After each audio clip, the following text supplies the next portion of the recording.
Hello everyone, मैं शशांक भारद्वाज आज आपके साथ डिस्कस करने वाला हूं कॉन्स्टिट्यूशन के इम्पॉर्टेंट पार्ट्स नेम और उनसे रिलेटेड कुछ इम्पॉर्टेंट पॉइंट्स। तो आज की वीडियो में केवल हम इम्पॉर्टेंट पार्ट्स के बारे में बात करने वाले हैं जो कि एग्जाम पॉइंट ऑफ व्यू से इम्पॉर्टेंट होंगे। तो चलिएगा शुरू करते हैं आज का वीडियो।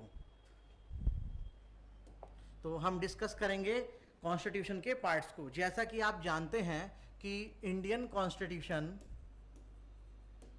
अगर बात करें इंडियन कॉन्स्टिट्यूशन की, तो उसमें टोटल पार्ट्स 22 थे। जब संविधान बना था, कॉन्स्टिट्यूशन जब प्रिपेयर हुआ था तो उसमें 22 पार्ट थे। बीच में क्या हुआ, अमेंडमेंट करके, जैसे मैं बात करूं तो 7th कॉन्स्टिट्यूशनल अमेंडमेंट एक्ट 1956 के थ्रू 7th पार्ट रिपील्ड कर दिया गया था। क्लियर? और 4 न्यू सब पार्ट ऐड कर लिए गए थे। 4 न्यू सब पार्ट ऐड किए गए थे। तो इस तरह से अगर देखें तो 22 में 23 नहीं आए पार्ट, 23वां 24वां पार्ट नहीं हुआ, वो उन पार्ट्स के साथ ही ABCD करके ऐड कर दिए गए हैं। जैसे पार्ट 4 के साथ ऐड कर दिया गया है 4A, पार्ट 9 के साथ 9A एंड 9B ऐड किया गया है नया, और पार्ट 14 के साथ एक 14A ऐड कर दिया है। तो इस तरह से एक ये, 2 ये और एक ये 4 सब पार्ट ऐड किए गए हैं। तो कॉन्स्टिट्यूशन में 4 सब पार्ट अलग से ऐड हो रखे हैं। सब पार्ट वो होते हैं जो पार्ट के साथ ही एक स्टेपल कर दिए गए हैं और न्यू पार्ट बना दिए गए हैं। तो 7वां पार्ट कॉन्स्टिट्यूशन में नहीं है, 4 न्यू सब पार्ट आ गए हैं। टोटल 22 थे। काउंटिंग करेंगे तो जो एक्टिव पार्ट हैं वो निकलेंगे आपके 25। वैसे 22 पहले थे, 4 न्यू सब पार्ट आए हैं। ये डिटेल आपको याद रखनी है। तो चलिएगा शुरू करते हैं। इंपॉर्टेंट पार्ट्स कौन कौन से होने वाले हैं एग्जाम पॉइंट ऑफ व्यू से, उनको हम लिखने जा रहे हैं। तो सबसे पहले स्टार्ट करते हैं पार्ट 2, जिन्हें नाम से एग्जाम में पूछा जाता है। तो पार्ट 2 है हमारा द सिटीजनशिप।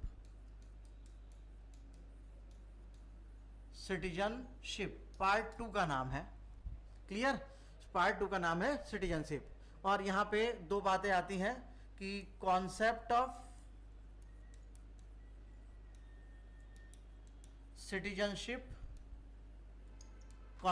सिटीजनशिप जो है वो ब्रिटेन से लिया गया है। कहां से लिया गया है? ब्रिटेन से लिया गया है। और type of Indian citizenship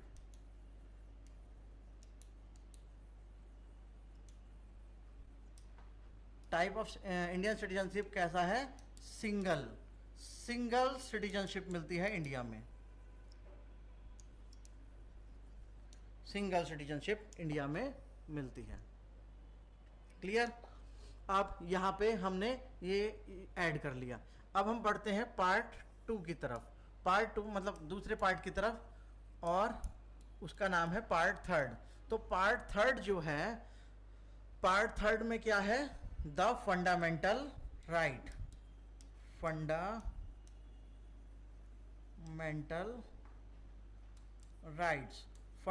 rights मतलब मौलिक अधिकार। तो फंडामेंटल राइट यानी कि मौलिक अधिकार कहां पर है? पार्ट 3 में है।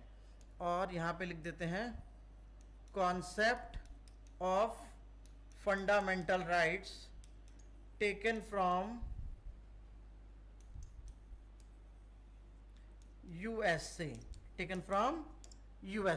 यूएसए से लिए गए हैं।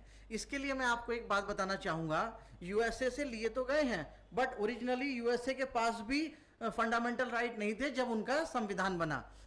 यूएसए की अगर बात करें, यूएसए 4 जुलाई 1776 को इंडिपेंडेंस मिली यूएसए को।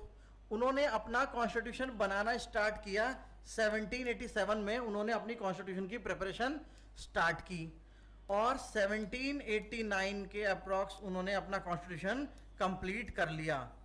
कॉन्स्टिट्यूशन लिख करके उन्होंने तैयार कर लिया, बट इसमें उनके फंडामेंटल राइट नहीं थे। फंडामेंटल राइट इसमें मौजूद नहीं थे। उन्होंने अमेंडमेंट करके 1791 में फंडामेंटल राइट्स को ऐड किया, फंडामेंटल राइट्स को अपने कॉन्स्टिट्यूशन में ऐड किया। तो ओरिजिनली यूएसए ने जब अपना कॉन्स्टिट्यूशन तैयार किया था तो उनके पास भी फंडामेंटल राइट नहीं थे। बाद में उन्होंने अमेंडमेंट करके फंडामेंटल राइट को अपने कॉन्स्टिट्यूशन में ऐड किया। यही गलती ना हो हमसे, इसीलिए कॉन्स्टिट्यूएंट असेंबली के जो मेंबर थे इंडियन कॉन्स्टिट्यूएंट असेंबली में, उन्होंने फंडामेंटल राइट को पहले ही ऐड कर लिया था और मेन इंपॉर्टेंस देते हुए उनको वहां पर ऐड किया था। तो concept of fundamental right taken from USA. अगर बात की जाए तो ओरिजिनली 7 फंडामेंटल राइट्स प्रोवाइड किए गए थे। ओरिजिनली 7 फंडामेंटल राइट्स प्रोवाइड किए गए थे इंडियन कॉन्स्टिट्यूशन में, इंडियन कॉन्स्टिट्यूशन में। बट अगर प्रेजेंट डे में बात करें, प्रेजेंट सिचुएशन जो है, in present condition only 6 fundamental rights, only 6 fundamental right हैं अब इंडियन कॉन्स्टिट्यूशन में। तो आज के समय में 6 फंडामेंटल राइट्स हैं, और ओरिजिनली जब संविधान बन के तैयार हुआ था, जब कॉन्स्टिट्यूशन प्रिपेयर हुआ था, तो 7 फंडामेंटल राइट थे। बट आज जो हैं वो कितने हैं? 6 फंडामेंटल राइट हैं। आप देखिएगा, वो जो एक right to property, right to property जो पहले फंडामेंटल राइट हुआ करता था, right to property initially fundamental right था initially, but now right to property is a legal right. अब ये लीगल राइट है, एक कानूनी अधिकार है। क्या है अब ये? केवल कानूनी अधिकार रह गया है, संपत्ति का अधिकार। संपत्ति का अधिकार केवल अब एक कानूनी अधिकार है, फंडामेंटल राइट नहीं है। इसे 44th कॉन्स्टिट्यूशनल अमेंडमेंट एक्ट 1978 के थ्रू फंडामेंटल राइट को एंड करके, मतलब इसे राइट टू प्रॉपर्टी को फंडामेंटल राइट एंड करके लीगल राइट बना दिया गया था। लीगल राइट कानूनी अधिकार के रूप में मान्यता दी गई 44 कॉन्स्टिट्यूशनल अमेंडमेंट एक्ट 1978 के थ्रू। अब ये लीगल राइट है, और ये पार्ट 12 में मिलेगा आपको राइट टू प्रॉपर्टी के बारे में पढ़ने के लिए। और आर्टिकल कौन सा रहने वाला है? 300A। तो आर्टिकल 300A में आपको राइट टू प्रॉपर्टी के बारे में मिलेगा पार्ट 12 के अंदर। तो आपको याद होना चाहिए कि राइट टू प्रॉपर्टी क्या है। राइट टू प्रॉपर्टी एक जो है वो कानूनी अधिकार है, केवल आज मौलिक अधिकार नहीं है। यही फंडामेंटल राइट एंड किया गया है, जिसकी वजह से जो 7 फंडामेंटल राइट थे ओरिजिनली, अभी केवल 6 रह गए हैं, 6 रह गए हैं केवल। तो ये आपको अलग से पता होनी चाहिए। एक बात यहाँ पे अलग से बताई है, और ये वाली यूएसए की बात अलग से बताई है। इसको मैं सेपरेट कर देता हूँ ताकि ये मिक्स ना हो जाए। तो ये राइट टू प्रॉपर्टी के बारे में है कि राइट टू प्रॉपर्टी जो है वो फंडामेंटल राइट था पहले, but 44th constitutional amendment act 1978 से उसे लीगल राइट बना दिया गया। अगर आज वो लीगल राइट है तो वो हमें कहाँ मिलेगा कॉन्स्टिट्यूशन में पढ़ने के लिए? वो पार्ट 12 के अंदर आर्टिकल 300A में राइट टू प्रॉपर्टी के बारे में आप पढ़ सकते हैं। तो इस तरह से ये पार्ट 3 का नाम फंडामेंटल राइट है और पार्ट 2 का नाम सिटीजनशिप है। क्लियर? अब पार्ट 4 की बात करते हैं। पार्ट 4 का क्या नाम है? डायरेक्टिव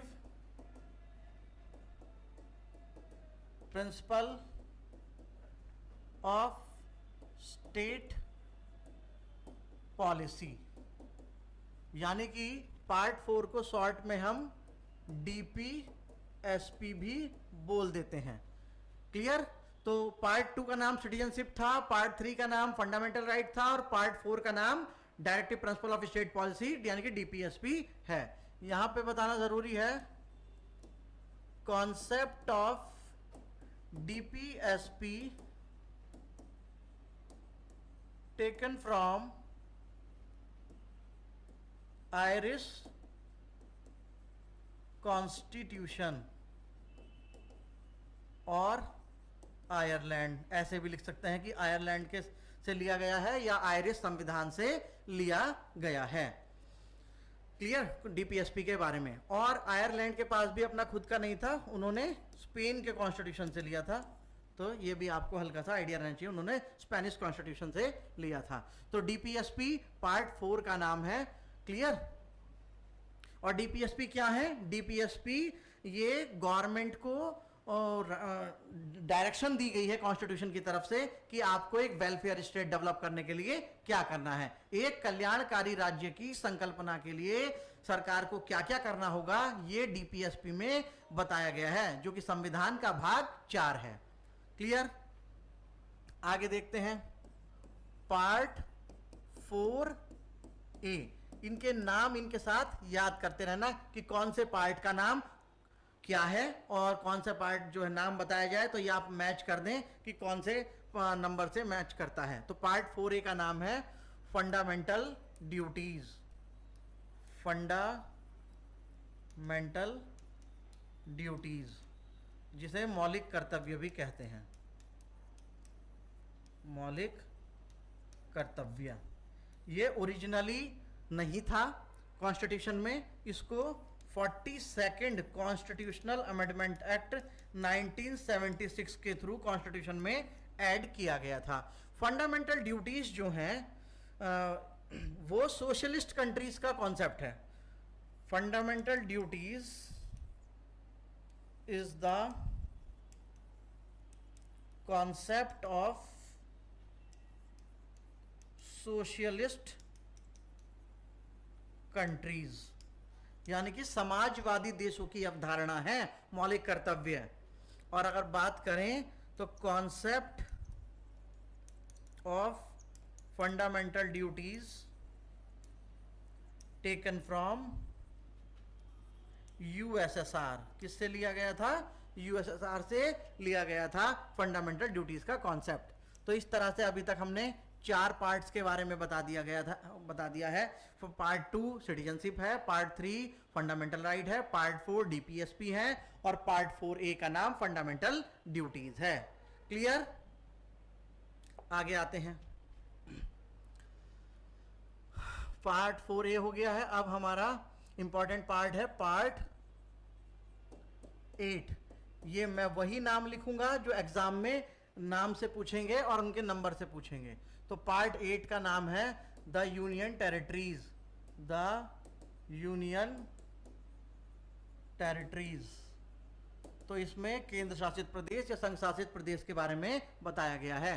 तो पार्ट 8 में क्या है? यूनियन टेरिटरीज के बारे में है। आगे देखें पार्ट 9। पार्ट 9 में क्या डिफाइन किया गया है कॉन्स्टिट्यूशन में? पार्ट 9 में द पंचायत, पंचायत के बारे में समझाया गया है। पंचायत, पंचायत, पंचायत के बारे में बताया गया है पार्ट 9 में।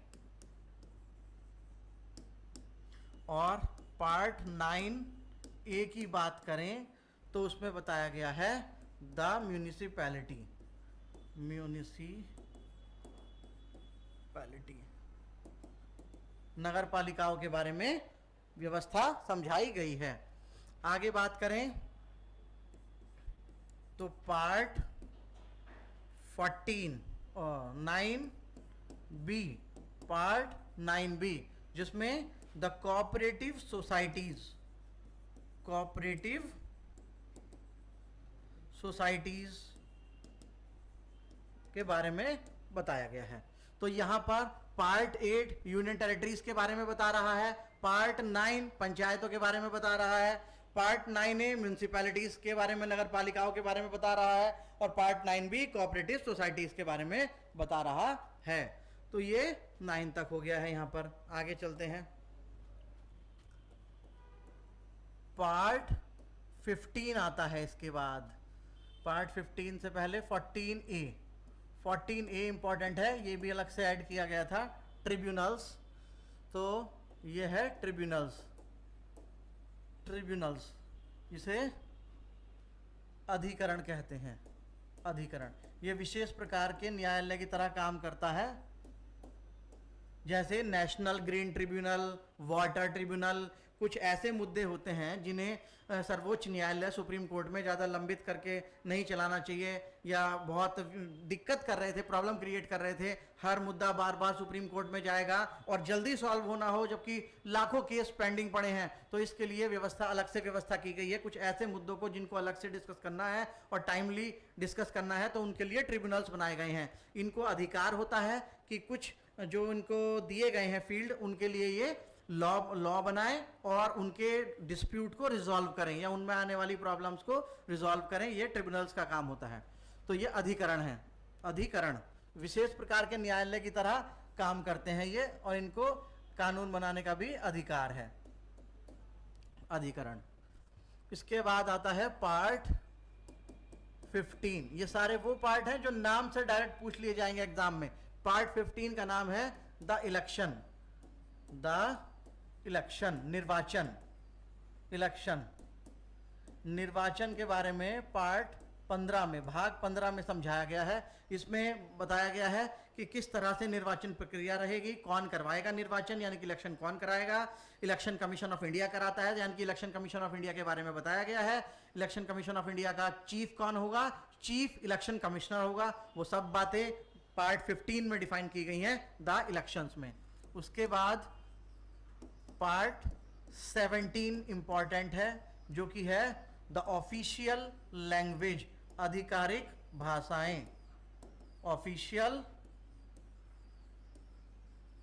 लैंग्वेजेस, जो कि पार्ट 17 में बताई गई हैं। अब पार्ट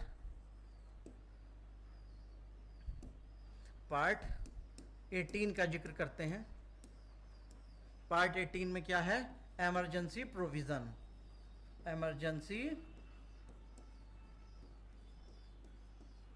प्रोविजन, इमरजेंसी प्रोविजन को बताया गया है पार्ट 18 में। क्लियर। Emergency provision. तो यहाँ पे मुझे थोड़ा सा इमरजेंसी के बारे में अलग से बताना पड़ेगा। उसके लिए शायद मुझे एक इसको सेक्शन अलग से ऐड करके एक न्यू वीडियो बनाना पड़ेगा, क्योंकि यहाँ पे इमरजेंसी से रिलेटेड कई सारे क्वेश्चंस बनते हैं और उनके कॉन्सेप्ट भी एग्जाम में आते हैं। तो मैं इसके लिए अलग से व्यवस्था करूँगा कि आपको अच्छे से समझा पाऊँ। तो इमरजेंसी प्रोविज़न के लिए फ़िलहाल मैं आपको बता देता हूँ। ये पार्ट 3 टाइप की इमरजेंसी होती है। एक तो नेशनल इमरजेंसी, नेशनल इमरजेंसी, एक प्रोविंशियल इमरजेंसी जिसे बोलते हैं प्रेसिडेंट रूल, और एक होता है फाइनेंशियल इमरजेंसी। Financial emergency.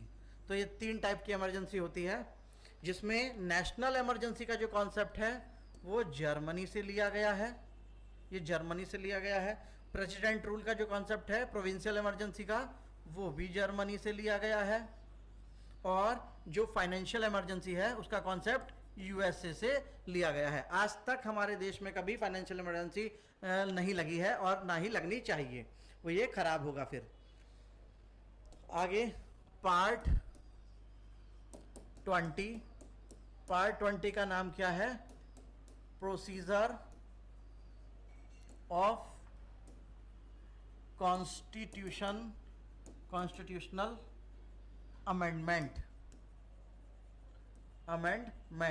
मतलब संविधान में किस प्रकार संशोधन किया जाएगा, ये संविधान के भाग 20 में बताया है। इसमें ओनली 1 आर्टिकल है पार्ट 20 में, और आर्टिकल 368 यानी कि 368। तो ओनली 1 आर्टिकल है जिसका नंबर है 368। तो article 368 procedure of constitutional amendment के बारे में बताता है कि कैसे संविधान में संशोधन किया जाएगा, क्या क्या प्रक्रिया रहेगी, क्या प्रोसीजर रहेगा, वो समझाता है। तो इस तरह से ये कॉन्स्टिट्यूशन के 20 मतलब ये जो पार्ट 20 तक के 22 पार्ट हैं, जिनमें से मैंने कुछ इंपॉर्टेंट नाम को यूज किया है। तो एक बार रिव्यू कर लेते हैं कौन कौन से इंपॉर्टेंट नाम हमने लिखे हैं। तो हमने स्टार्ट किया था यहां से पार्ट 2 से। पार्ट 2 का नाम क्या था? सिटीजनशिप। पार्ट 2 का नाम था द सिटीजनशिप। पार्ट 3 का नाम क्या था? Fundamental right. पार्ट 4 का नाम क्या था? डीपीएसपी। पार्ट 4A का नाम क्या था? Fundamental duties. और पार्ट 8 का नाम क्या था? The union territories. पार्ट 9 का नाम क्या था? द पंचायत। और पार्ट 9A का नाम क्या था? The municipalities. और पार्ट 9B का द कोऑपरेटिव सोसाइटीज। उसके अलावा पार्ट 14A ट्रिब्यूनल्स थे, और part 15 the election, part 17 the official language, और पार्ट 18 इमरजेंसी प्रोविजन, और साथ ही part 20 procedure of constitutional amendment. तो इस तरह से कुछ इंपॉर्टेंट पार्ट्स के नाम मैंने आपको इस वीडियो में सिखाने की कोशिश की है। मैं आशा करता हूं कि इसी में से एग्जाम में पार्ट्स नेम को पूछे, वो मैचिंग के फॉर्म में लिस्ट 1 लिस्ट 2 बना करके, चाहे वो सही के सामने सही लिखे या सही पूछे या मैच करवाए, यहां से क्वेश्चन होगा। तो आज की वीडियो के में इतना ही रहेगा। मिलते हैं नेक्स्ट वीडियो में कुछ और इंपॉर्टेंट टॉपिक के साथ। तब तक के लिए धन्यवाद।